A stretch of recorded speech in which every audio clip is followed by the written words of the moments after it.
Welcome to the Great Distraction.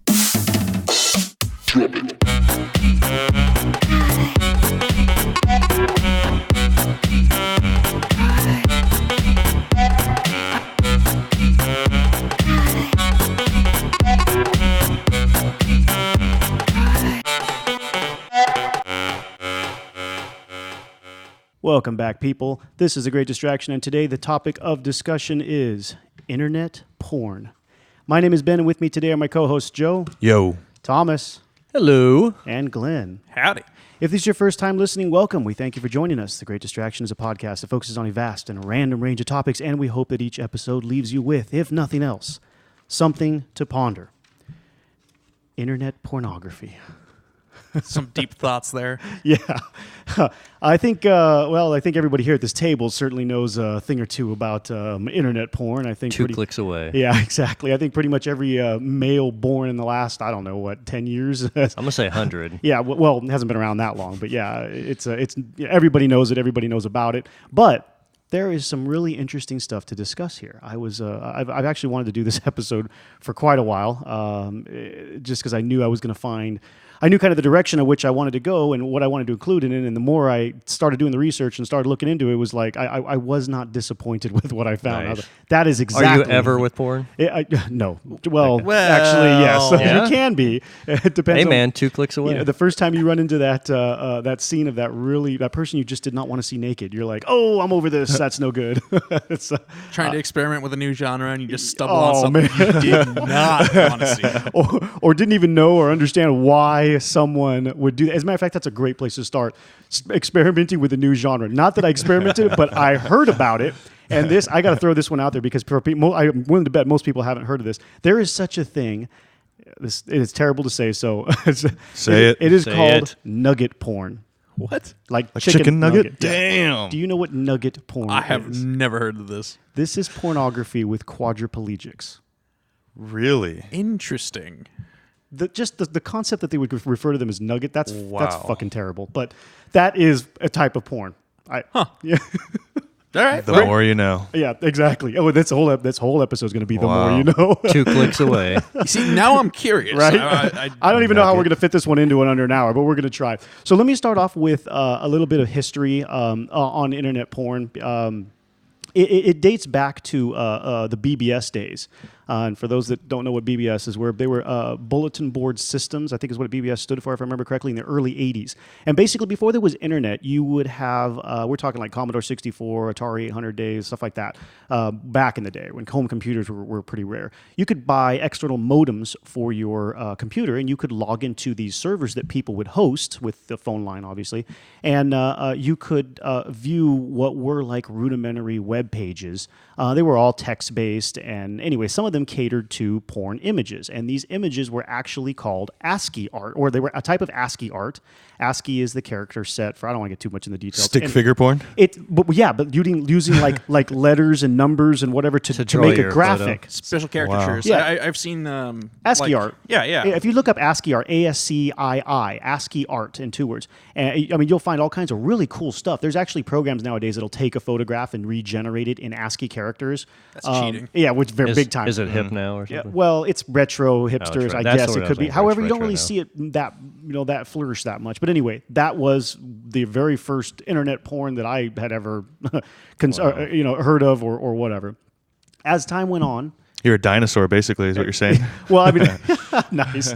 As time went on, the anonymous FTP servers started getting set up in the 90s, and this spawned all kinds of transfer of data, Usenet groups, which were basically, they would scan images from magazines and upload them to these Usenet groups.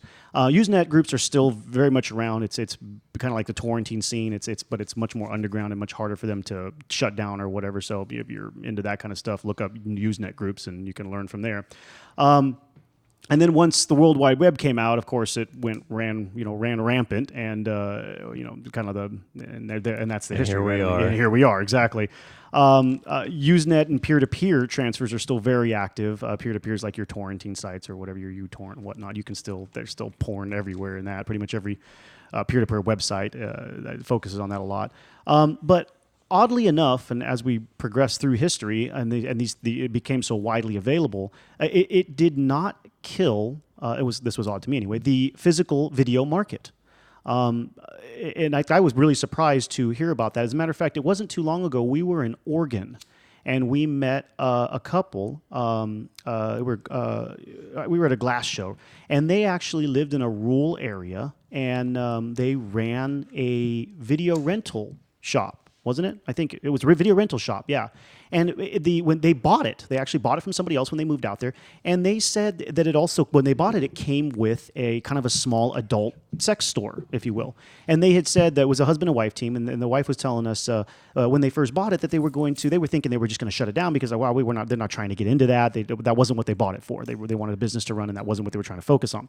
However, they said it was a lucrative part of the business, and that kind of blew my mind. But one of the things she said was in rural areas like where they live, there's no high-speed internet. So there's no streaming. Good God. Yeah. Got to get your porn somehow. Yeah, Hey, that ain't no joke. There is no joke. There is Glenn no. knows. He was in the railroad out in Out in the northeast middle of Oregon. nowhere. Yeah. He's finding Wow. paper maps of the letter P in the shape of a boob.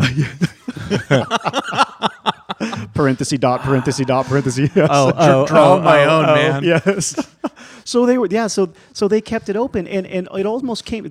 Just talking to her about this because we had a few drinks. We were at a brewery, and it was an enjoyable conversation. I was having a blast learning about their experience in this, and she was saying that you were almost doing society out there a justice, like you were actually providing a social service of a sense in providing people with sexually related things, and it was extremely important to the community. They had regulars, they had people who would come in and get a movie every single time a new one came out. I mean, it was part of people's lives because they couldn't have access to it any other way. So I started thinking about that, and what were you gonna say? It just blows my mind that people still live like that. Yeah, that's Well, the whole I would rule. never live someplace that rural. Get I out don't of the think city for a bit, man. It'll change your perspective. I'm No, sure it okay. does have advantages and nice creature comfort or whatever, to interesting experience, right? It's just a different way of living than what we're used to. But nevertheless, it got me thinking that so people in rural areas don't have internet. That's a valid reason why the video market hasn't died.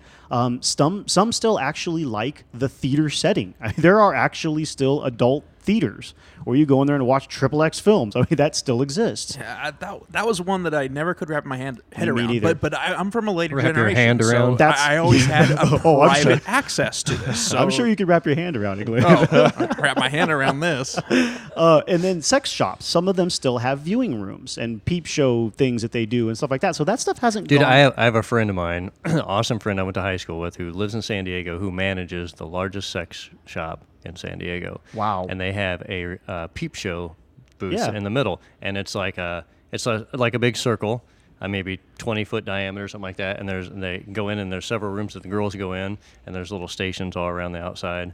And so a lot of the girls that are like strippers in the area and stuff during the day, they'll go into the sex shop and make money just dancing in the little rooms and stuff. Yeah, and it's like nobody can really touch you or mess with you or even No, talk 'cause to you're you, in, like, right? this You're just, room, you're in yeah. a separate room. And that's interesting.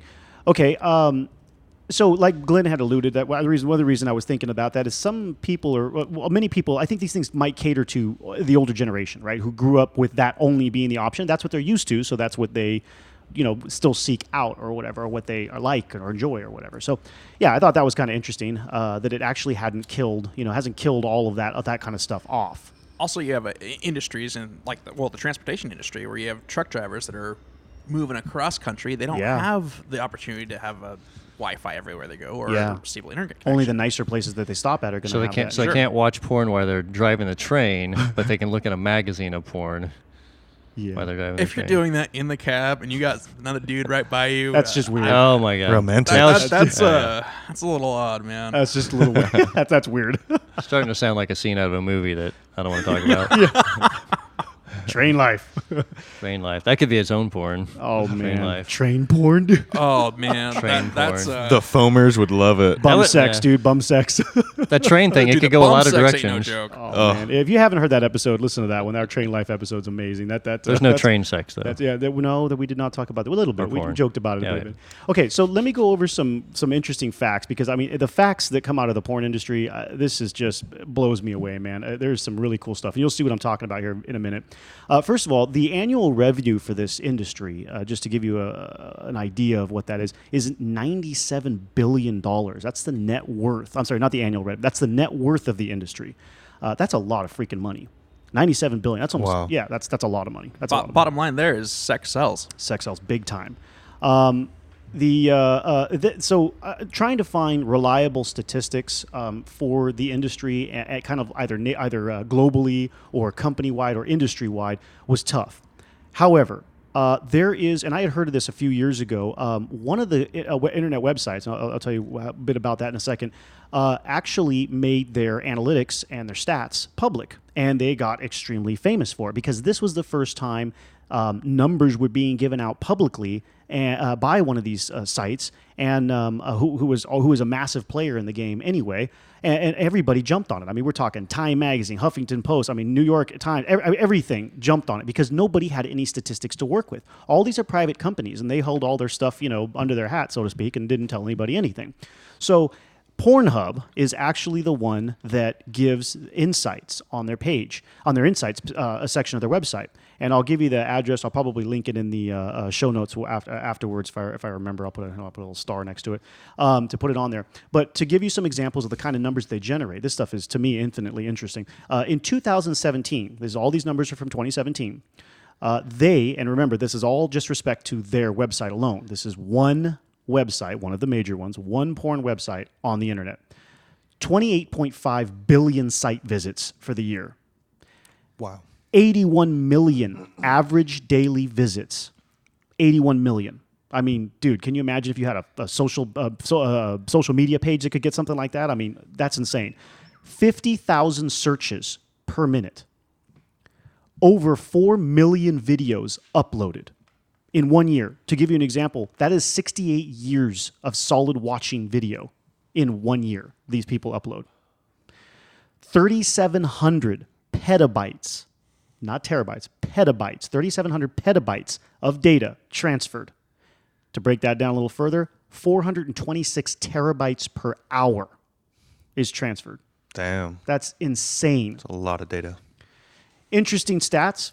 Interesting stats. The new top trending search on Pornhub is actually porn for women, in quotes. That is what people are looking for. And it's a new thing, and there's a lot of speculation that more girls are getting into watching porn. So they're looking for porn that is centric, not so male-centric, and more catering towards what they're interested in watching. The top searches in this order. Number one is still lesbian. That has been around forever. And that has been in the top lead forever. And so going back to what I just said, I think in my mind, that seems maybe like it's logical because guys like watching two girls getting it on, and girls like watching other girls too. So that's what I'm thinking is maybe that's They're like the reason. the kings of the world. Yeah, or I should say queens of the world. They really are, yeah. They're in charge of everything. Yeah, nothing gets better. That's what we used to say in L.A. The lesbians own everything. They're in charge around here. And the second most search is actually hentai. For those of you that don't know, Cool. it is it's like anime porn, cartoon Asian anime porn. It's very, very big. People love it. I never understood it, but people love it. MILF and stepmom are the third and fourth. There's a whole weird movement that I've noticed going across the industry for stepmother or stepson or mom. Like that's some weird shit. Like some of it goes ancestral, some of it's just the step stuff. Never understood it, but that is a huge thing in this day and age or whatever. So there you have that. 67% of the site visitors are on their phones. So 67% of that 28.5 billion or that, 50,000 searches per minute is on people's cell phones. Hey, porn on the go, man. Yeah, and it was like, I think it was 24% if I remember correctly. It was like 24% was like on their PC, I think, and then like 9% or the rest of it was like on tablet, and I think that's all the only way they broke it down. And yeah, if I think it's crazy they even have that information. Of course they do. They know everything. They know what your approach, what you're accessing their website with. So Your anyway, blood type. as far as that goes, if you guys are interested in that, HTTPS www.pornhub.com/insights/2017-year-in-review. Year in review. the amount of other stuff that they have in there, they have stuff like the most searched for porn stars, sites visited by country, or how many different countries, how often they visit, time spent per visit, broken down by country, broken down in many different ways. They have the most popular times in the day that porn is viewed. They have an international breakdown of what each genre of each country is into. So like India's into this stuff versus America's into this stuff. It is insane. If you go to that website again, I'll try and put the link in the show notes. Dude, you can scroll down. The page is massive, and there are so many breakdowns of stats. And the other cool thing is you can go here and you won't be shown any porn. There's no nudity on that page or anything. I still wouldn't go to Pornhub.com, period, on your work, or where you can get in trouble. But, on your phone or whatever, you can start scrolling through all these numbers that they give you, and they got all nice graph charts and stuff. It's insane. And they do this every year. They do the insights, the year in review from them. So that's why it's amazing. That's why, and it really boosted them up because nobody else was giving these numbers. So very crazy. The other one that they had that I thought was real interesting is they give holiday viewing stats. And yeah, so during the holidays, they show what changes occur during each holiday, like Valentine's Day. So surprising enough to me, I figured that stuff would actually increase. Actually, I'm just doing this off of memory now. I don't have these numbers in front of me. In the U.S., it was something like during Christmas Day, viewership was down 27%. So like that actually kind of made me feel a little better for humanity. At home with the family, it's hard to not jerking off, hard to wank not off. fapping. Well, when you're stuck at your parents' house for all day, it's a little hard to. Yeah. So 71% of the people were. Yeah. So no, viewership is down, but 27%. okay, That's gotcha. what it Do is. cell phone views go up those days? Probably. Yeah. I didn't look at that. And You're at your relatives' places. Yeah. Sneak off in the bathroom. Yeah, your girlfriend's parents' house for the first time. damn. You're like, I went out of here. So and then also I was kind of surprised to see that like holidays like Valentine's Day only went up like 4%. I was thinking, man, people would be sad. They'd be, I think it'd be like you'd be going up, right? I think it'd be a fapping day if you're single. So yeah. Let's see. What else did I have here? I have some more interesting facts about the industry that I thought were really interesting stuff. So a lot of people ask, a very common question is, how in the hell do male porn stars last so long? Especially given some of these ridiculous situations they're put in that, most guys can barely think about without blowing it. Drugs. Well, okay, so one of the more common, we got a few of the common approaches here. There's actually a mixture that they buy or make. One of the companies is called Muscle Milk. It's basically cane sugar, sunflower oil, whey protein, and it's actually marketed as a pre and post workout like protein type drink or whatever, right? Right. A lot of these guys use it not only because it gives you energy, but they actually say it increases load size, for the money shot. Oh my God. So that is a common first preemptive practice. Cialis and Viagra and other similar drugs are very commonly used, and but all those can do is basically help the male star maintain an erection. Doesn't necessarily help you get it if you're freaking out or off your game that day or whatever. That's what beta blockers are for. Yeah. So, and then last, they actually do direct injections of a steroid directly into the penis, and the main one is called Caverject. A little bit of a cringe factor there. Oh yeah, big time. Yeah, so a lot of these guys literally do injections. That's twisted to get off. I mean, like, gotta inject it doesn't help you get off. yourself in that. No, it doesn't help you get off. It just helps you maintain the erection. Yeah, but you got to do that for your work. Like, what a weird sort of. Yep. And I was reading. There's so many articles about people in the porn industry and what life is like doing this as a career. And dudes, male porn stars, they have to be hospitalized after X number, of the times doing this. Sometimes they'll have erections for like 8 hours straight, and then you wake up in extreme pain. It causes major issues to the point where you have X number of times and years you can be in this industry doing that before you can't even get an erection. Period. I mean, you're just basically fucked. Whoa. So no, you're not. You're not getting. Well, you had a lot. You just used it all up, buddy. I mean, yeah. So that has some really messed up. And both female and male stars have it. It really is a hard industry. There's I'll get more into some more info later on stuff like that. But yeah, another common question I think people have is average pay for actors and actresses. Average pay per scene for a male actor, a male star, whatever, is $150 per scene. I mean, most guys, unless you're somebody famous, right?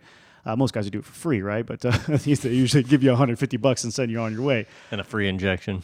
Wow. Actually, no, that's not free. You have to provide your own drugs. They cannot provide gosh. you support drugs like that. In fact, you're not supposed to be taking it, period. It's illegal. However, is the athletic committee going to come down on you? It's like steroids for the athletic committee. That's exactly it. It's like you want to compete with the other people who are out there. You have to play in the same game. So you're not injecting. Well, then you better figure out how to maintain erection for the next 2 hours straight with 30 people standing around you on a set with like other people having sex behind you on different sets. And it's like it's extremely not. Wow.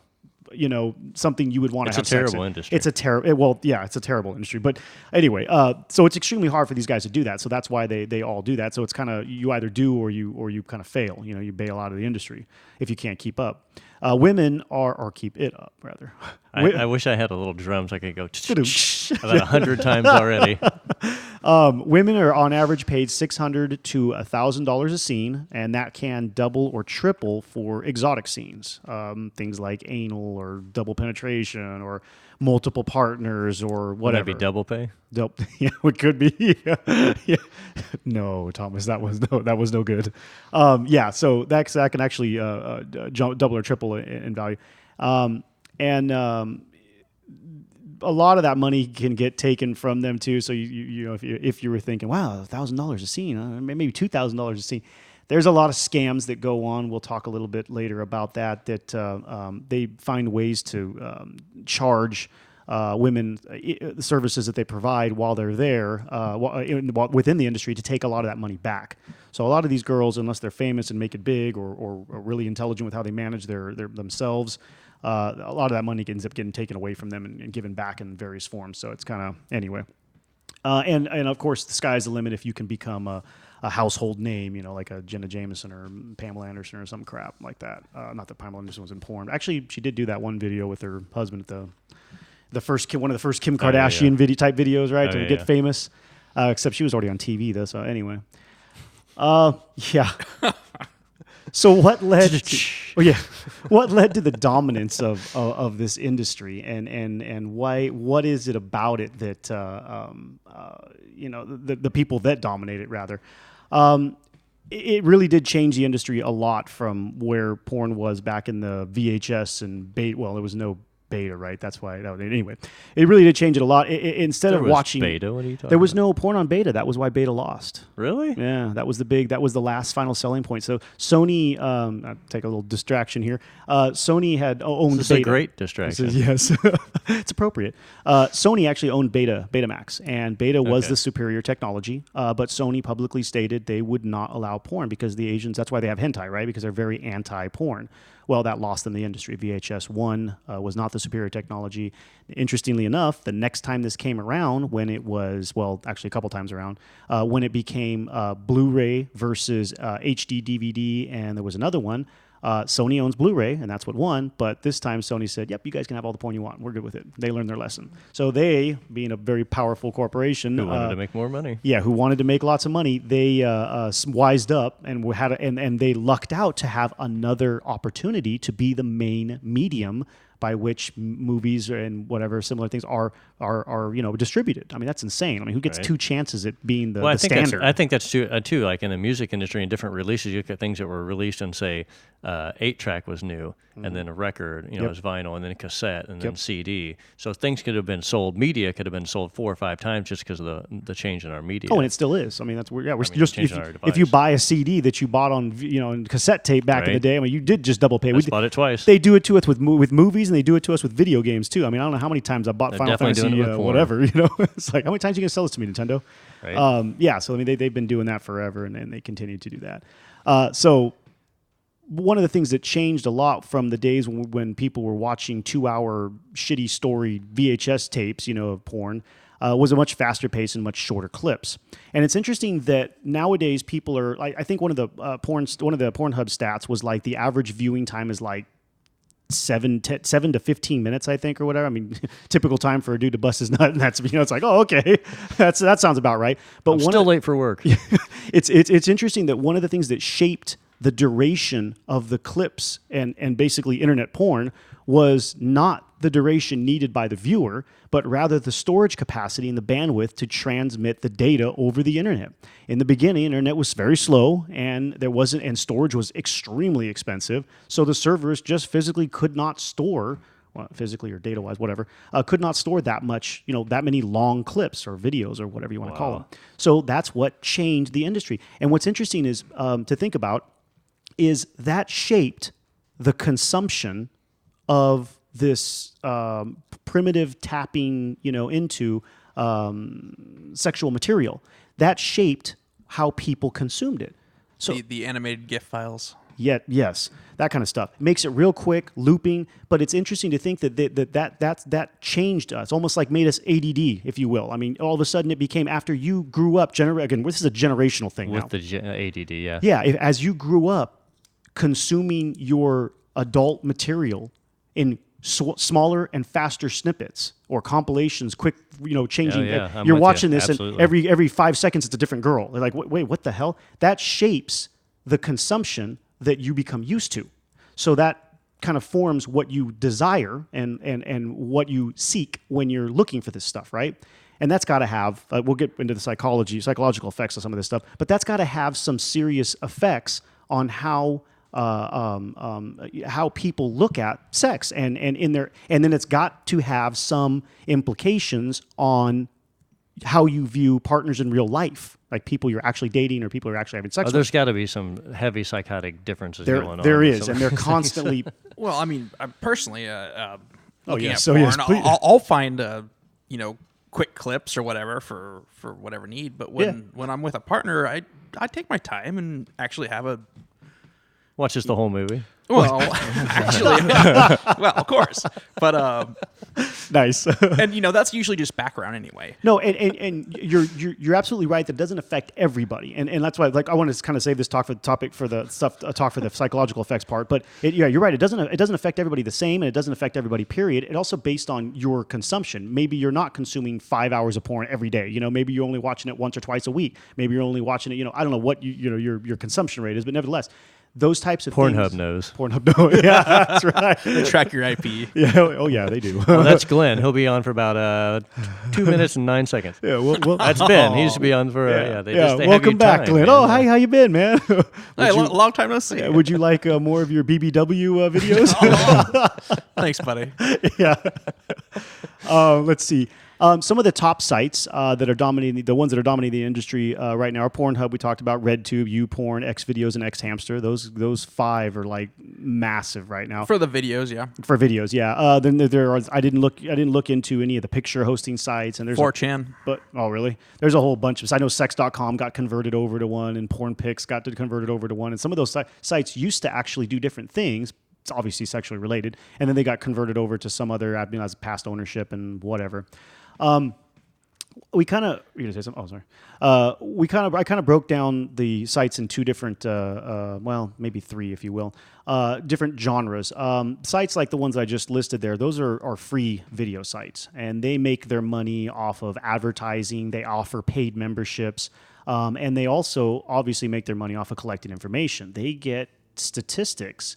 Of what people like viewing, how long they view, all that stuff is worth money because you can take that and sell that information to other sites that are trying to create and get started, or you can take it to fetish sites and so maybe interesting thing off of this is, let's say Pornhub, they have a section on, let's just talk about hentai. They didn't used to have a hentai section, and now that they offered one, because say somebody uploaded one of those 4 million videos or whatever, happened to be a few of those happened to be hentai videos, and people were like, oh, dude, we like that, and they're watching it. So all of a sudden, Pornhub is like, whoa, there's hella viewership on this hentai videos that were uploaded. Maybe we should create a whole category for it. So now they can watch that category as people are uploading, and now they can monitor statistics on a whole new genre, and then they can feed that information or sell that information rather to other sites. So now let's say they want to break off and fund their own hentai website. And now they know there's enough draw for it, and then they know what material people typically consume from that genre, and that's what So now they can start a whole new company off of that and diversify their portfolio, so to speak. Not that they need to, but maybe somebody else would pay them for that information, to help them create that company. So there is like this is the kind of it's amazing. This is kind of the mechanics. It's a whole nother industry Yes. of information collecting and algorithm. Just there's so much information that they can use to shape, and just like talking about new companies and things like that.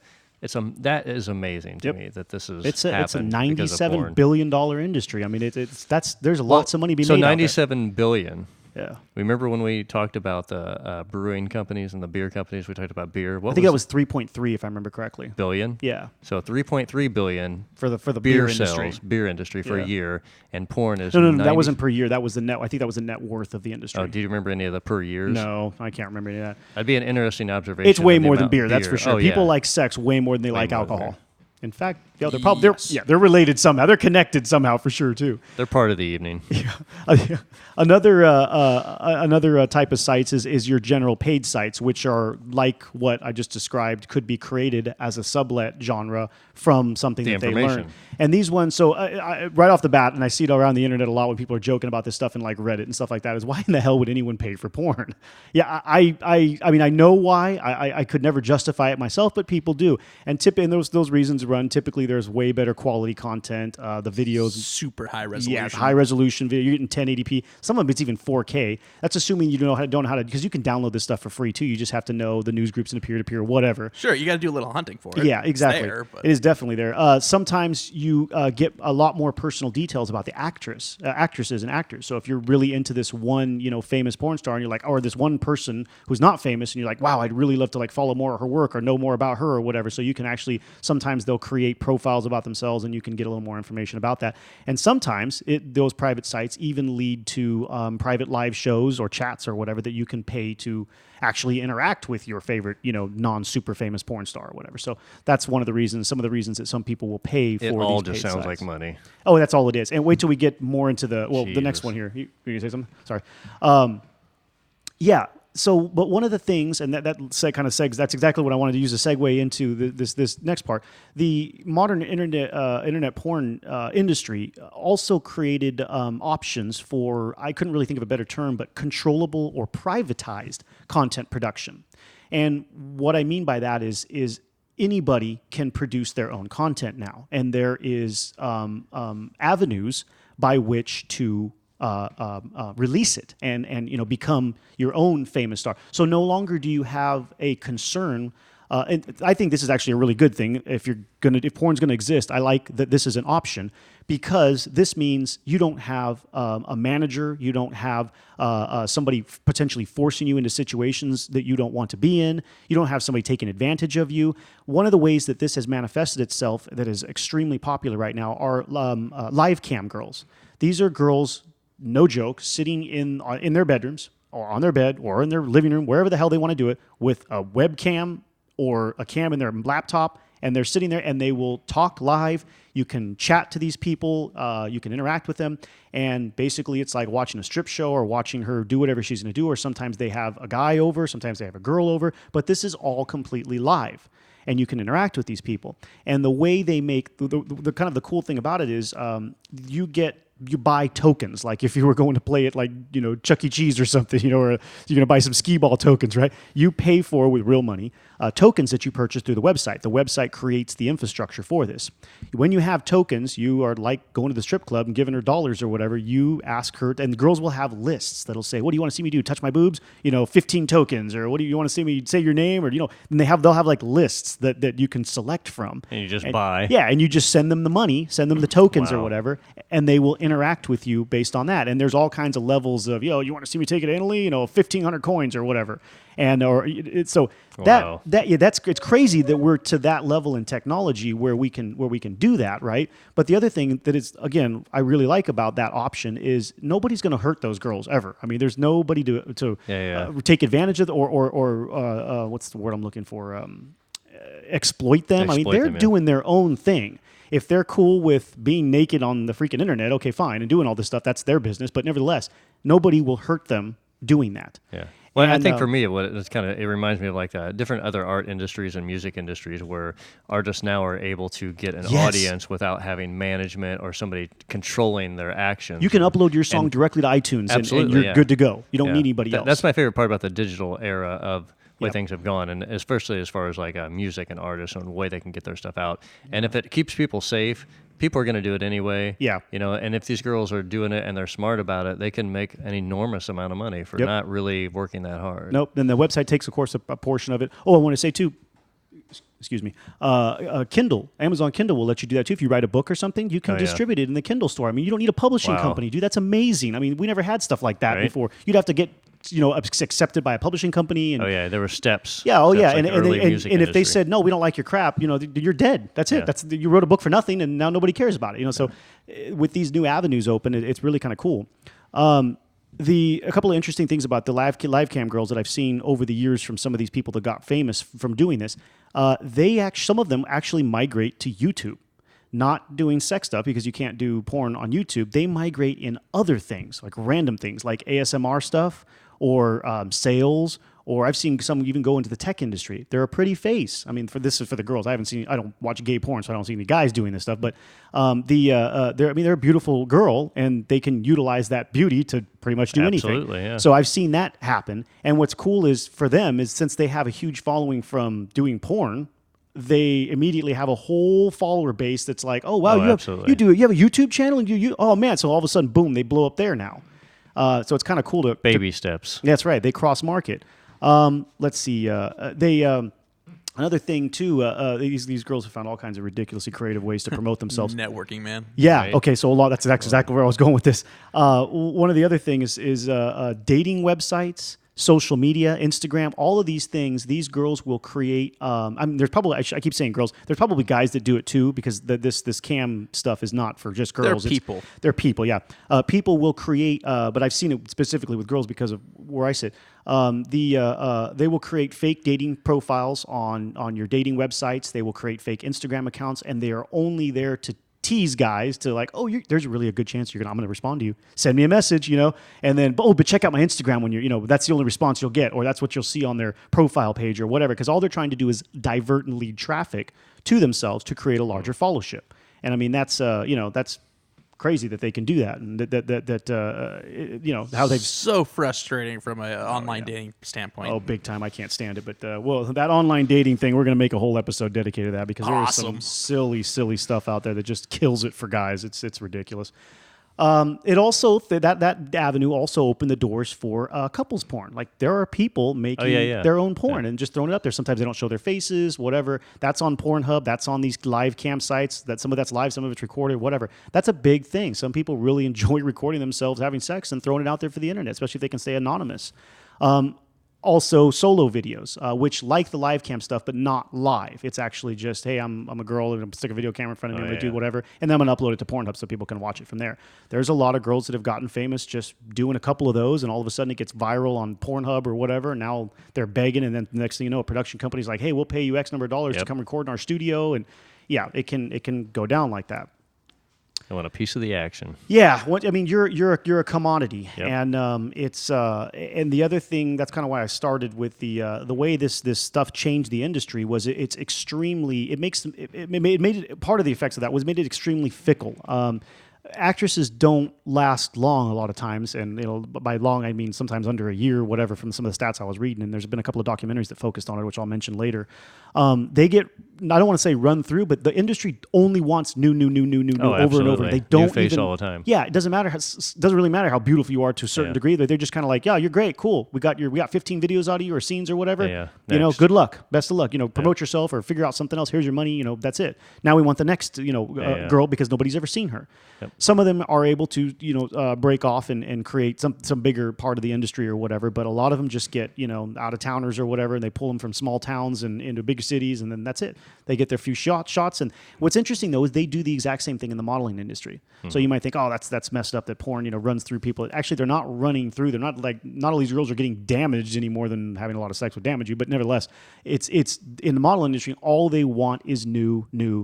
So there are all kinds of faux companies and even real companies that they'll take you out, they'll fly you from your backward country town out to wherever, put you in this fancy studio, take beautiful pictures of you, and you'll look amazing. But they're just like, oh, awesome, great. Go over here, take your next shoot. You do that for a few weeks, and then all of a sudden they'll send you back home, and you'll never hear from them again. All they wanted was some quick new images of a new girl, and then they need another new face. Yep. It's just Yeah. Well, they're trying to build a profile. The wider diversity they have, the better they're, True.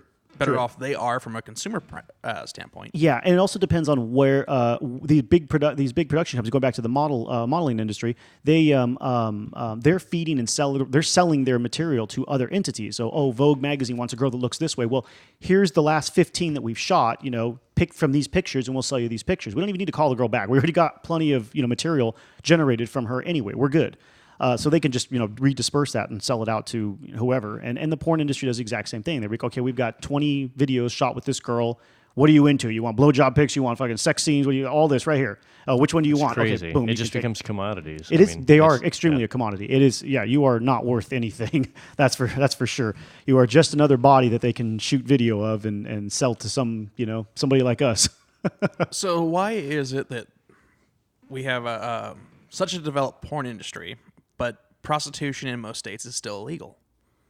I mean, is it not the same concept? Are you not selling sex? Speaking further to that question, a lot of times as a porn star gets, okay, so let me add to that, taking a few steps back there. In history, especially in Asian culture, right, the actresses, like the geisha, learning to act and put on and be a play was like displaying, made a woman more desirable, made her more beautiful, right? Because she was like, I don't know how to describe it. I mean, she was an actor. She was a visual. What am I looking for? Skilled, talented in that art. Yeah, so that makes her more tempting to the males that were going to pay for her virginity or whatever they were trying to sell there with that, right?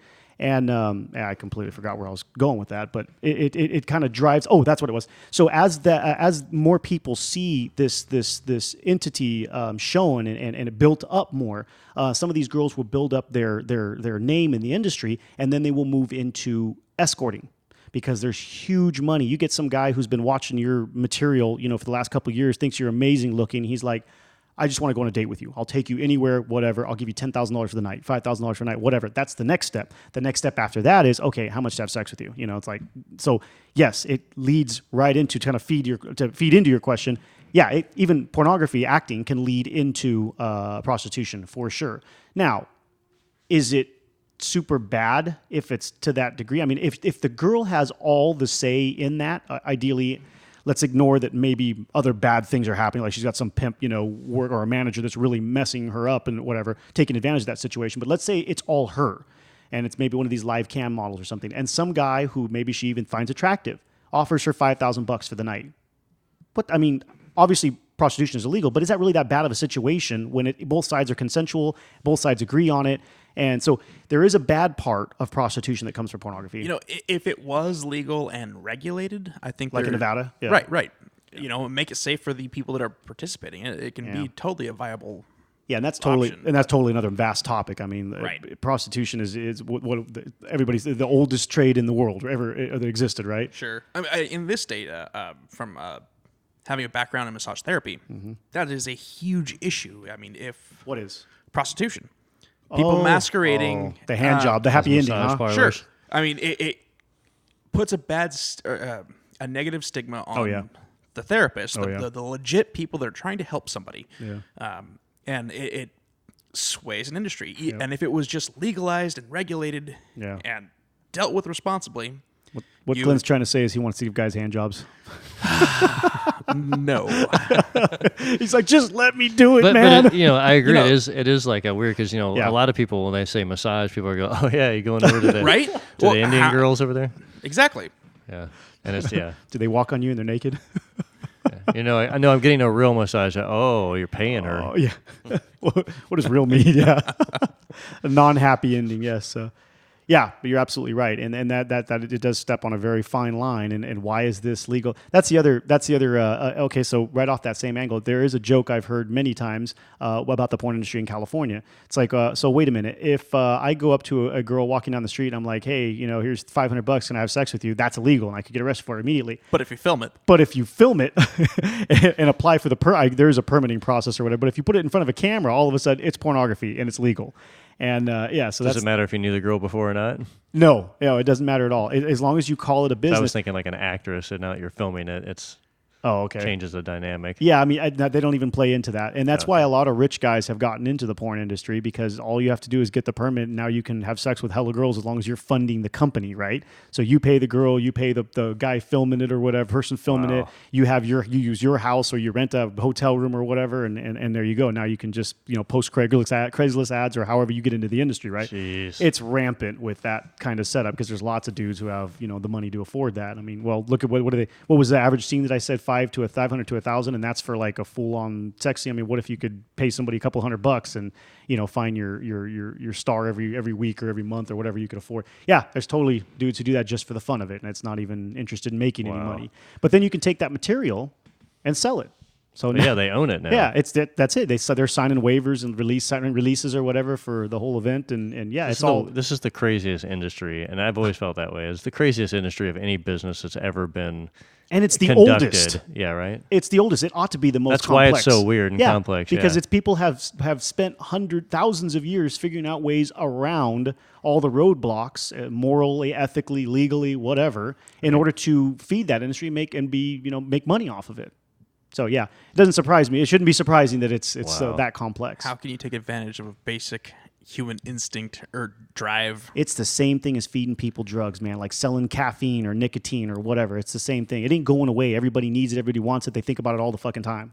But it's not necessarily an addiction. It's actually a biological need. Well, funny you should mention that. Psychological effects. That's the first one on my list here. Before we do that real quick, a couple of things I thought were interesting psychological facts.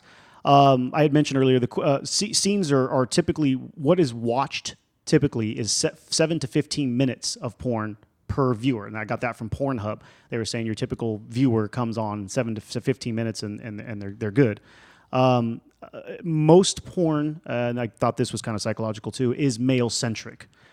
Obviously that plays into the physical sex drives and the primitive drives or whatever. Now, is that a cultural thing, or is that... Viewership is no joke. Well, okay, so let me preclude this stat. Viewership is currently listed at 70% male, 30% female. But here is where I have a problem with that stat. How do they know who's viewing when they know somebody's viewing? Okay, they know you're on your phone. That's easy to say. I mean, the website can read that. They know you're coming from Sacramento, California. They know that stuff. That's easy. How do they know if it's a female or a male? They don't. They claim to, but I don't understand how they could possibly know that. By what you're watching? Well, just because, guys can search for big dick just as easily as girls can search for that. So it's like, how do you know if that's a male or female?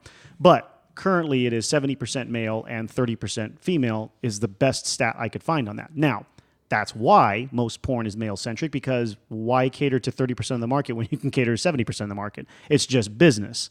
And because of that, the psychological ramifications of that are many scenes have no buildup. They're just, right into the sex act. There's no making out. And I mean, sometimes scenes they do longer scenes or whatever, but a majority of what's out there is right to the point. Most of the time they're male point of view. It's, a lot of times you don't even see the guy. You see legs and a dick, and that's about all you see, some balls or whatever, and that's all you see, right? It's extremely male-centric. As a matter of fact, I was reading one interview about, they were interviewing a porn star, a male porn star, and he was saying, what did he call it? He called it dick identity. I think that's what it was called. A lot of guys don't like porn that don't have men in it, because there's nothing for them to identify to. It's like, okay, yeah, you like watching two girls get it on, whatever, you're into that, that's cool. But there is no penis in vagina. And that is something that males associate with, because that is our act or our job or whatever, how you want to describe that. That is what we do. So they want to see a penis to identify with their own penis, to make that connection. Makes it more pleasurable, makes it more enjoyable, entertaining to watch. These are real psychological concepts. I'm listening. I mean, it makes sense too. I mean, if you think about it, it's like, yeah, you can. Yeah. Well, anyway. And I had mentioned earlier too, I had this under psychological effects. I thought that lesbian porn lesbian, the key word, might be the most searched, because it does please both sides. I mean, males and females would search for that. I don't know if there's any truth to that, but that seemed kind of logical. That also sounds a little male-centric also, in some way, because if you have people that are afraid to see a penis, That's weird. I never thought of that. Yeah. yeah, I mean, are you gay because you like penis in your porn? Right. I mean, That's weird, but yeah, you're right. Maybe some guys are like that. They're so like homophobic that they're like, I don't even want to see a penis in my porn. right. Yeah, that very well could be a psychological condition for some people. So let's get into some of the cons, which is what we were talking about a couple before I went off on that psychological fact things. Addiction to porn is a serious issue. I'm not convinced on that. I've heard contradicting studies. A lot of them are still being done, so not all the data's in. But why are you conflicted on that? Or rather, why don't you believe that? That porn's addictive? Can be, not is, can be. Well, anything can be. Now you're just using words. You could be addicted to picking your nose if you want to use that terminology. Okay. I think, but this one has actual MRI scan data that can show how it ignites the same areas of the brain as gambling addictions, it's just like we talked about the stimulation from a cell phone or anything. I mean, it's reward center stuff. Yeah. right. I mean, obviously. So you can kind of breed addiction from things that trigger reward center type stuff, and this is definitely a reward center triggering thing. I mean, sure. I mean, that's it's sexual expression is like our drive. It's our purpose of being. Yep. You know, we exist to reproduce. Yep. Ultimately. Yep. So I don't know. I'm with you. It's in the industry. You're not alone. The industry is still the psychology industry is still very much going back and forth. It does seem from my research that it is leaning more in the direction of that there is a legitimate addiction. But what sucks about identifying something as an addiction is not necessarily, oh, that's great that you can help people now or whatever. But all they're going to do is make drugs and prescribe drugs for it. That's all they're going to do with it. That's the only way they're going to help people. Now, therapy could help, support groups, but they're going to try and find a drug for it. Yeah, I mean, if it's something that on a personal level is interfering with your life or your relationships, I can understand that. However, in a lot of cases, it's communication with a partner. I mean, Assuming that you have a partner. Okay. So what about situations where somebody's been single for hell of years and they're watching porn like hours a day and they need a hobby. Yeah, well, yeah, exactly. They have one. It is an outlet too, right? I one, mean, it is serious, and now it's satisfying your desire They to need to create. wrap their hands around something else. Nice. But is that really a problem if that's what they're choosing to do? I mean, we do have a population issue as it stands. Man, now you're tapping into some real stuff. I don't know. I guess if it's out of moderation, anything out of moderation isn't good. So I don't know. Do you think if we amplify the amount of porn that's available to the population, I mean, really, really amplified it, in 10 years we could have a slowdown in the population. So we should just put this on like Channel 3 and everywhere. Everybody has to watch it all the time, so they can't reproduce. Public because TV stations, everybody's watching porn. This is how we'll control the population. Just feed porn to every media. Hey, just non-stop. start showing it on the on Nickelodeon, so the kids start young and they don't ever want to find a boyfriend or girlfriend. Right. That's interesting. One of the so I'll skip a few and go I'm into liking this. this plan. World domination through porn. One of the serious concerns in the psychology world is that porn negatively affects intimacy, and it may and that because it does that, it affects as a result of that causes individuals to seek out others, basically induce cheating. Is one of the concerns, and there's quite a few studies looking at that. Is people who are mostly men who are watching more porn, who are married, are kind of like, I'm not really that into my wife anymore because I now I want more, and that's or could the I don't know, looking at porn be more of a expression of a problem in the relationship? Right. Absolutely. But nevertheless, the end effect, if it ends up leading to cheating, does that now make the statistic correct? So it's like, is the porn causing the cheating, or is you're right. it just a prelude to because of the relationship? Which came first, chicken or the egg, right? You're absolutely right. Those are, yes. That's exactly the problem with any of these findings, because it makes it very difficult You to come can to point it at any direction you want. Yeah. It's all a matter of perspective. Right. Yes. One of the things that I will speak to that I had here for the cons, and I believe that this one has affected me over the course of my life, and I'll kind of explain. I'm a weirdo, man. I'm a weirdo, so I can't help it. You watch the freaky stuff, huh? BBWs, man. BBWs.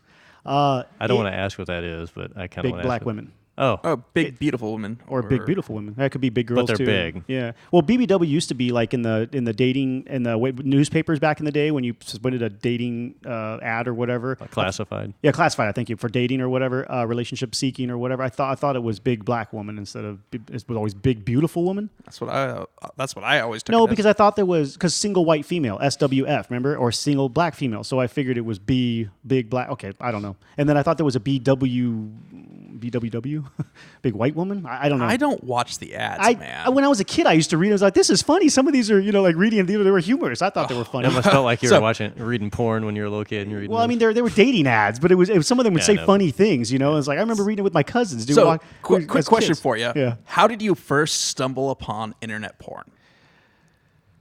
BBSs. I started Okay. back in the very beginning. I remember ASCII art porn. I remember sitting there waiting for your dial-up connection with like a 1900 baud modem, downloading this stuff. Yeah, it was interesting. It was funny. I mean, it obviously wasn't nude pictures. It was freaking ASCII art, but it was something that you were doing that was sneaky and bad. I was like, oh, what is this? All right. So that's how I started. What about you? Remember when AOL online Oh was... yeah, the discs. Yeah, the discs. Oh hell yeah.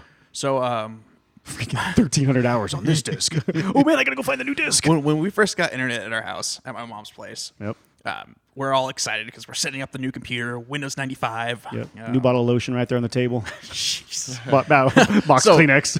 My mom was right there setting up, and she's like, I was at work and we are talking about how porn is just so easy. You can just type it in like this. And my mother straight up showed me how to look up porn on the internet when I was like 10 years old. Now stay away from them girls, Wow. boy. Wow.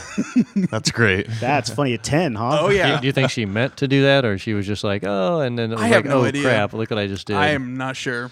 I mean, she's probably just joking. She might be regretting that moment now, still to this day. I wouldn't have shown Glenn that porn at 10 years old. He'd be a different person. So that's a couple here. I'm going to get to that, but showing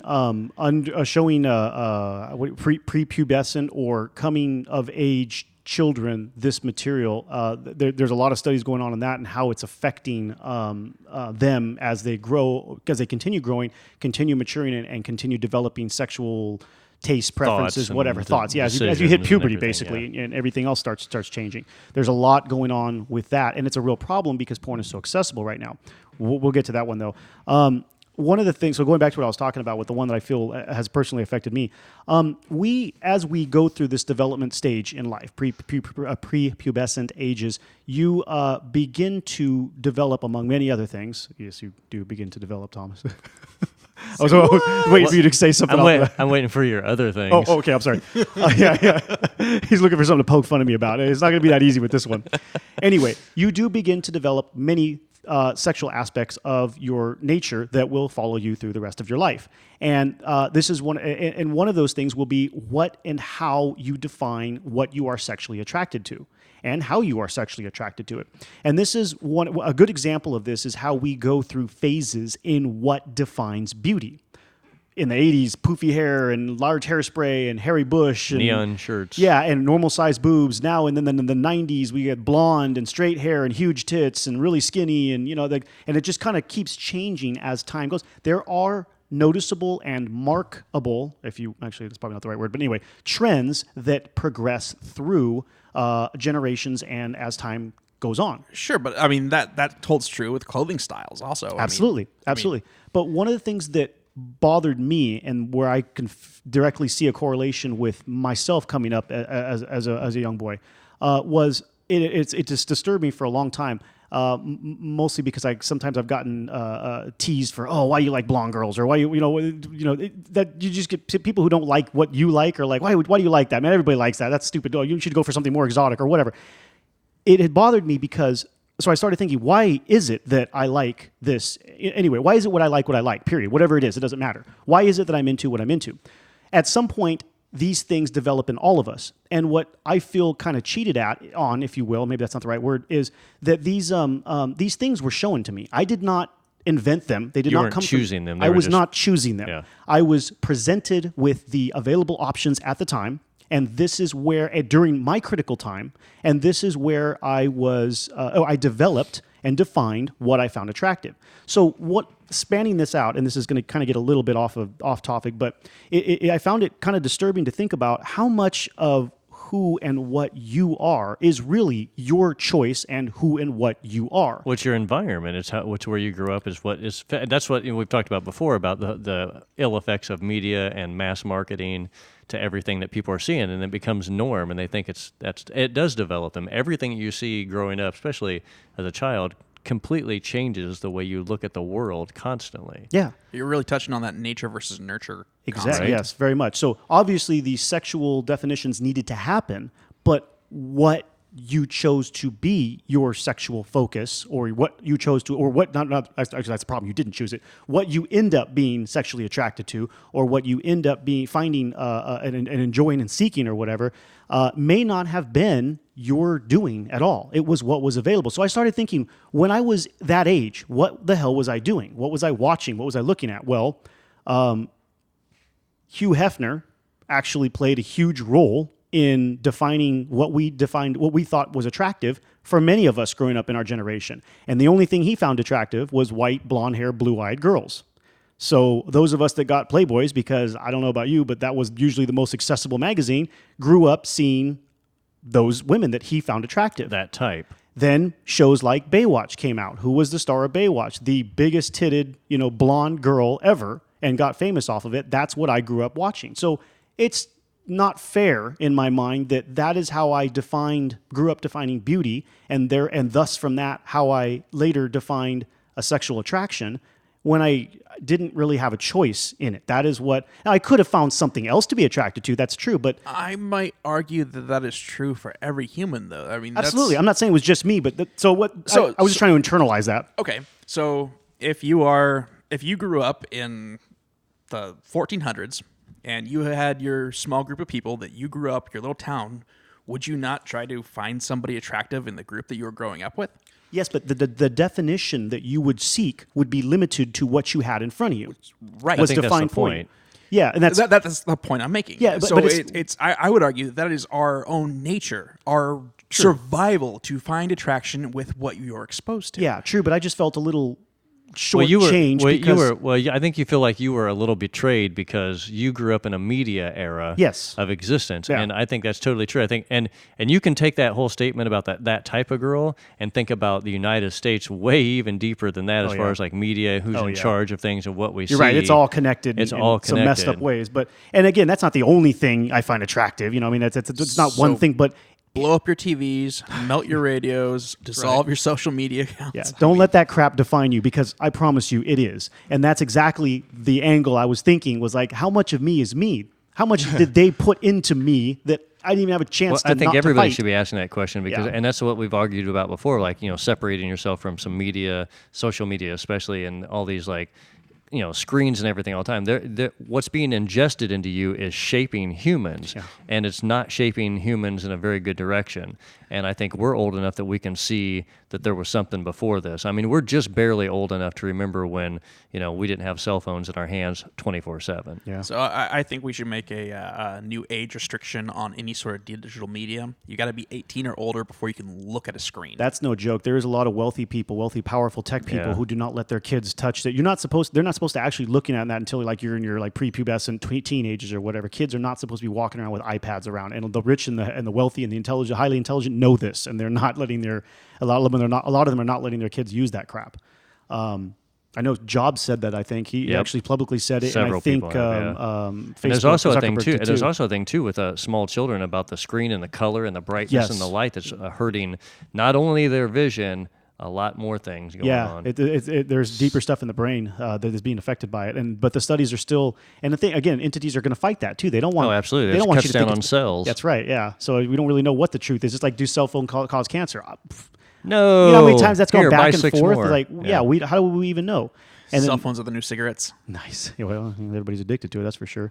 Wow. I felt another con of what affects this too, and especially in the prepubescent. If your first exposure to sex and to what you define as happening, and as you're defining what happens between a man and a woman when you mate and what you should be attracted to is hardcore pornography, you might, at 10 or 11, 12 or whatever, you might step away from it thinking, dude, I'm supposed to bust a fat load on this girl's face. Like, why doesn't she want me to do that? Like, they all do this. Look, they like it. What, you mean you don't want it in your eye?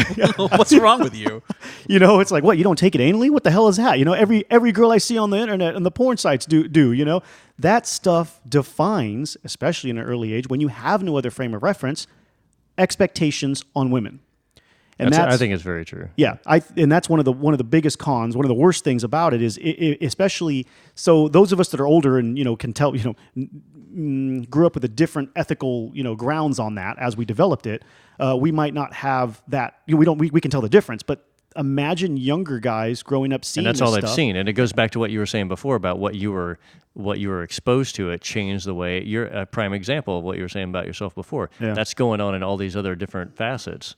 Yep. And different extremes as well. Yeah, I mean, my brother and I one time had this conversation, and because he's got a daughter who's like in her 20s now, and they were talking about random things and what people seem to be okay with, and my brother is like, he just feels like a lot of kids today think that a lot of these sort of like extreme sexual activities, even among couples, are the norm, and so it's like it's more forceful things. I mean, so it's just changing the way that we mate. It's changing the way that we interact with each other, and the expectations, because that's what you've seen. Yep. It changes the way you feel about not only another type of person, about the relationship and everything. It's a little on the harmful side for kids, for sure. I want to go back to the nature versus nurture angle that Glenn was working on, because there was a little more addition I wanted to that kind of bugged me about that. Obviously, like you said, we all develop these tastes, if you will. That's part of our natural progression as human beings, right? I think what Thomas has said that I kind of felt cheated, what fed that was that some of the stuff we were being shown was not real. Let me give you an example. This is true. I'm not making this up. One of the things that Playboy magazine had to deal with was censorship laws and organizations that were trying to basically stop them from showing nude women in magazines. So over the decades, as they rolled through, they had to go through various committees and do things that pleased these entities so that they could be continue, so that they wouldn't be business, cut off. So one of the things that they would do, and I'm not joking, guys, one of the things that they would do is they would make them edit vaginas. Okay, so taking a step back. They made the fad and the trend that vaginas are supposed to be hairless. So I grew up finding a bald, waxed vagina attractive, right? But they also, these committees, and there were men and women on these committees or whatever, found that showing a spread eagle or leg spread or too much clitoris or too much inner labia, showing vaginas that looked like that, was too aggressively sexual and was not allowed. So they started editing the images to eliminate inner labia. Am I saying that right? Labia? Anyway, reduce the size of clitorises. So basically, a vagina looks like a bread bun put together. It's like just two outer labia, just skin, soft little crevice.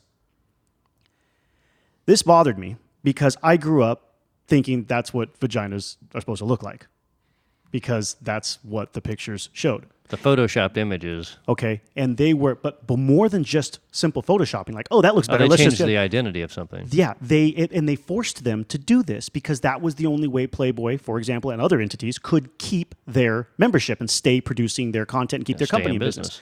Now, fast forward decades, there are surgeries, and now in the porn industry, labiaplasty surgeries that make vaginas look like this. So those of us that grew up in this, being attracted to this type of vagina, and I hope without even knowing it. Yeah, I hope this isn't too vulgar for anyone, but I'm trying to prove a point here that they got us hooked on something that didn't even exist. It wasn't human. I mean, maybe there were a few anomaly girls that had these type of vaginas or whatever, but now it became a norm. It became a standard. Yeah. But a lot of different cultures have histories of doing stuff like this. You're absolutely right. Especially in the Asian cultures. Oh, absolutely. Yeah, you're absolutely right. Like stretching necks, right? Or altering the body to do... Tying the feet and all kinds of Foot bindings. Foot bindings, yes. Yeah. You're absolutely right. Circumcision. Yeah. It's nothing new. It's just I kind of felt like going back to it. I kind of felt cheated. But it's crazy though that the American version of that sort of an activity of changing, just like we were talking about before in the Asian cultures. So this is almost like an American version of that. Oh yeah, and it was done basically through digital media. Yeah. Yeah. Or print media into digital or whatever. Groups of people, I don't know, those organizations I was talking about who are like rating. Yeah. Forced them to do this and change the industry. It's crazy. It's really crazy. It's kind of like, why are all models skinny and tall and whatever? Well, committees picked, this is how we want our clothes, our hairstyle, whatever that we're promoting for our company to look like, to be modeled on these girls. They did that to society. Now we all think that that's how we change define the self-image of everybody, and obviously women in this part got the real shit into the stick. Yeah, they do all the time with this kind of stuff because the women are beauty, men are not beauty. So anything that has to do with defining beauty is going to be female-centric. Absolutely, it's going to be female-focused. Social experimentation. Dude, and how much of that really is social experiment? Could possibly be them messing with us just to see what we'll do. Oh man. God. It's like why is it so dominant that they're blonde hair and blue eyes everywhere? It's like why is pretty much all porn white people? I mean, it's like how did that happen? Well, there's Hitler filming this stuff. Yeah, there is definitely some social engineering behind why that got popular. Because what is it? Do African Americans and Mexicans they don't like porn? They don't want to see. There's actually a lot of African Americans in porn, but it's not nearly as much as there is white people. You'd have I think earlier on when this media was less accessible to everybody to produce, you had the producers producing their own tastes. That's probably and they had the money to fund it. And yeah, you're probably not too far off with that answer. That's just that's where it started, so it just kind of continued because that's what sold, and that's where they continued it. Yeah, there's a lot to think about there. It is, and just kind of wanted to leave the cons on one little note there. I believe that there is a general concern that consuming this material too much is like eating a bag of chips, man. It's an empty calorie diet. It doesn't fulfill the physical needs that we're supposed to be satisfying with the viewership. It doesn't, because you're not actually impregnating anyone to multiply. You're just watching it over and over and over and over again, and you're like basically teasing yourself. However, I have to say that's not necessarily a bad thing in our society today. We do not need so many more kids. Population control, man. I'm going back to my original statement. We need to pump it through every media. Cut down the amount of people. I want to use that to segue into a lot of dirty clothes. No people, just dirty clothes. I want to use that to segue into the pros section of these psychological effects. There's one of the obvious ones, or at least was obvious to me, is some people actually liven up their dull sex lives with this, I mean, you can only hope. Well, sure. Some people have. I mean, come on. If you're a guy and you're dating and your girlfriend even remotely is interested in adding these things, I'm talking about like people, married couples. Well, that's what I'm saying. Oh, yeah.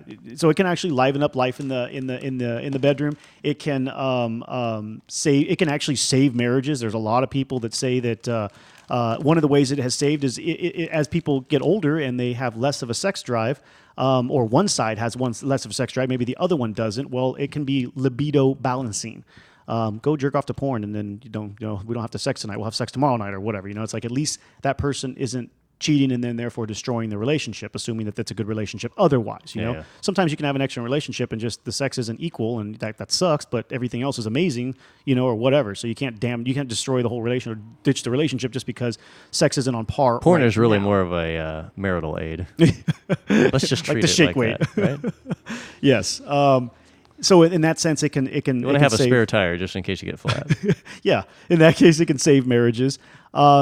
Kept in moderation, I believe it is a valid form of entertainment. I mean, now it does have ignoring the negative connotations and the bad sides of it. Some stress relief there. Sure, I mean it's actually people. Some people literally watch it like you'd watch a movie or something, or put it on the background. I mean, I guess it is a type of entertainment. Yeah, like any other. I've been to a few house parties where somebody put on. Yes, porn just rolling in the background while we're all getting smashed. When I was in college, I knew a dude had a Supra, and he would put porn on his Supra just as a joke. He would turn it up hella loud and drive down the street. Great. Some chick screaming her head off, and get nailed, and he'd just like, turn it up. It was hilarious. Blast soundtrack, man. Yeah, he had tons of money invested in that thing, and he had one of like the first 7-inch displays. Back then when that was a big deal, it used to fold out and fold up motorized or whatever, right? So he'd have that playing on his in his damn get Supra. Simone cranked up with a subwoofer. And It was ridiculous. But yeah, some people can view it that way, and you know, it's all in how you consume anything, I guess, right? The other thing is it can actually be educational. I mean, I can personally speak to that. I've gotten a lot of cool ideas off of watching things on porn, like, hey, baby, what do you think about this? And most of the time, as long as it wasn't weird, which I've never really been in anything that weird, but yeah, they're like, oh, hell yeah, I want to try that. You know, it's like, yeah, so that can open doors for just suggestions on, hey, you didn't think about this. Here's how to do it. You know, here's the way to do it. Now, I just saw an instructional video earlier, honey. yeah, an instructional video, yes. You want to check this one out? You're doing step 2 before step 3. That's before, right. 4. Wait a minute. What step are you on? I'm still on 2. No, honey, look at the picture. Look at the picture. That's how. See, he's standing on his left side. Oh, man. I can see that going a little weird, Yeah, too. yeah. Well, some of those positions that those people use, they're not fun. They're just for show, you know, and like, They're just showing off. yeah, Haha, you can't or they're do not this, pleasurable, you know. It just looks good for the camera angle or yeah. whatever. There's a lot of stuff in porn that isn't actually real. Well, yeah, most of it isn't real. Anyway, it could also be a safe way to explore some of the BDSM scene. yeah, exactly. You can also learn new fetishes, right? Because you get exposed to all different. Because everything you could possibly be into, is out there. I mean, I imagine there's got to be a lot of people, a lot of guys who are like, damn, I didn't even know I liked gay porn. You know, like started watching gay porn. You're like, oh shit, now you're into it. You know, it's like, you know, it can open doors for things you just didn't even consider, or even that you knew or thought might turn you on, right? Like, It's a trap. it's a trap. Yeah. Trap. Yeah, I mean, so that's cool too. I mean, you can totally redefine your sexuality and what you're into by being exposed to new things that you hadn't thought of, and that maybe you have a significant other, and maybe he or she never even thought of them. So it's like you guys never would have even found it. Maybe you find something that you totally love, going down the BDSM thing. Sure, maybe that. You know, well, right now it's a whole big movement right now with that stupid. What was that terrible movie? What's the? Oh, I'm just listening. I have I've been no so idea what intrigued you're by talking this. about. no, what's that book? Shade of Grey or something. 50 Shades of Grey. That's what it is. I mean, Okay. that opened up all kinds of middle America, you know, middle-aged people to some type of BDSM, and it's making it more culturally acceptable to talk about, and therefore probably go home and practice or give a try to. And that's hey, that's great, man. That's awesome that they never. Otherwise, it could have that shit could have saved marriages. You don't know how the end results, or it could also have made them ended them too. But The merits of a gimp suit. oh, not the gimp suit. And okay, so I'll leave the psychological effects with, as with everything, folks, all things in moderation, man. That's just, that's what I believe. So I don't know. You can do it. You can live how you want to live, but I think all things should be in moderation. Don't fap Handle too much. your That's right. business. That's it. Yeah. And don't handle it too much. You'll go blind. Sounds like you guys have a good hand on the situation. Yes. I was hoping this segment would show up. Right. Yeah. I did want to, and this is more negative than I wanted to take this right now, but I did want to include some of the bad stuff that seems to be related to and sometimes a result of, but is not solely due to pornography in general. There is a lot of problems with child pornography, and that is a very, very serious issue. And there are, on average, there are usually 11 to 14-year-olds, is from what this one stat I found was. And the fact that people are out looking for pornography, there is, we're going to do an episode one of these days on sexual desires that are taboo, if you will. There are a lot of people who are into kids, and as preteen in this case, but there are other ones that are into, toddlers and stuff. I mean, that's terrible to talk about, but nevertheless, there's some really interesting psychology behind that if you're going to try and start picking it apart, which we want to do an episode. I have plans to do an episode that does kind of pick that stuff apart because it's really, really weird. That is a huge problem. And another problem is there have been quite a few 17-year-old, like pre-18-year-old girls that get into porn that they, the production company or whatever, oh yeah, she says she's 18, she's got a fake ID, and they'll let it all slide. They know better, and they know what's going on, and they do that because those girls, those scenes are freaking sell for a lot because it hits the underground that, dude, this girl's only 17. Oh, wow, 1 year makes her that much hotter to some people, right? And so that'll sell big time because they can, like I said, underground push that this is an underage girl that they've shot. There's actually been a number of very, very famous porn stars that got started under 17. Under 18, that's what I meant. So that breeding that because it becomes so popular is a problem because they're looking to literally exploit underage girls. They may not be 12-year-olds or whatever, but nevertheless, they are under 18, and that is illegal. There is since there's so much money to be made in this industry, there are a lot of people forced into it.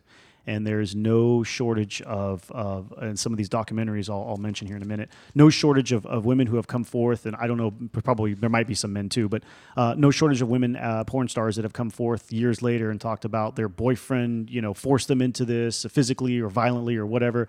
Some guy who was their pimp at the time, if they were into that ring. A lot of women are forced violently into the industry because there's money to be made. It's just another form of prostitution, pimp-led prostitution.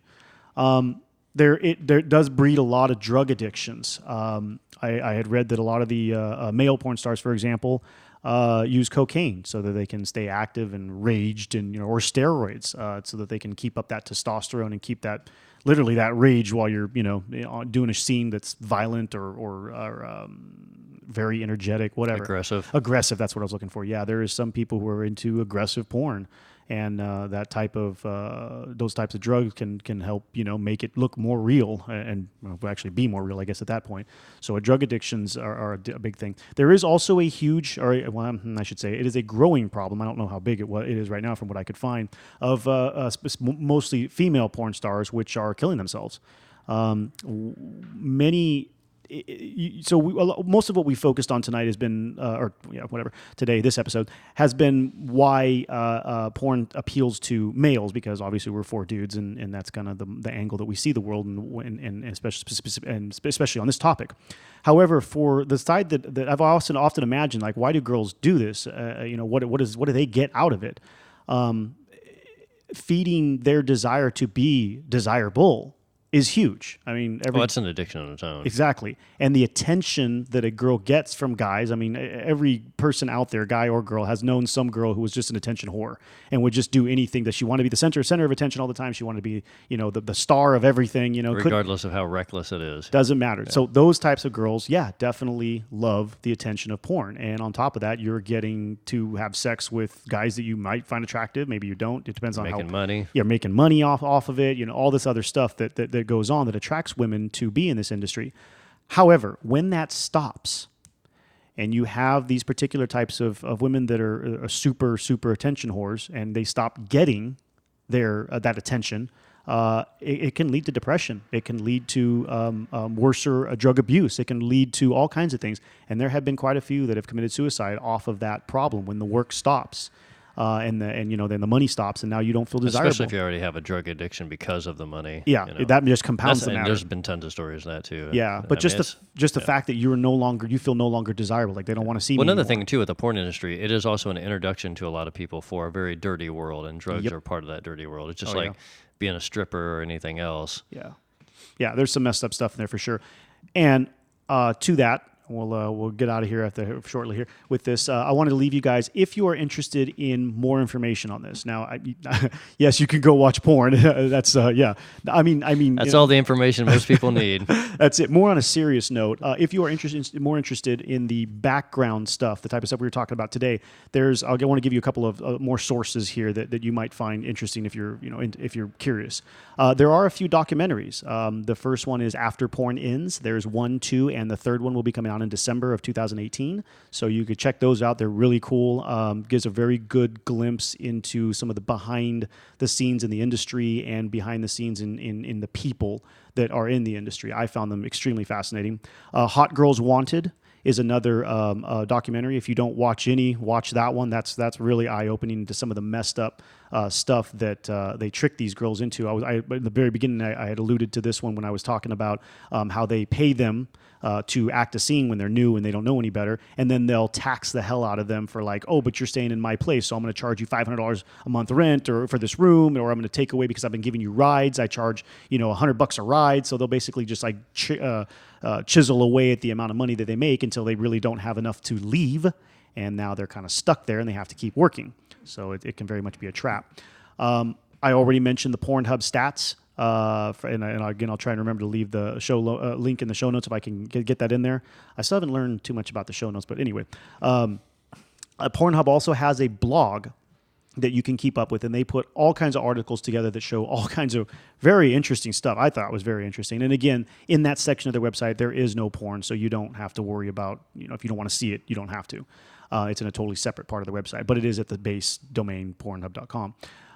And also, if you're browsing around Pornhub, do a search for behind the scenes. Just search for behind the scenes. There's all kinds of videos out there that are actual porn shoots, but the video is behind the scenes as they're working, as they're putting together a scene.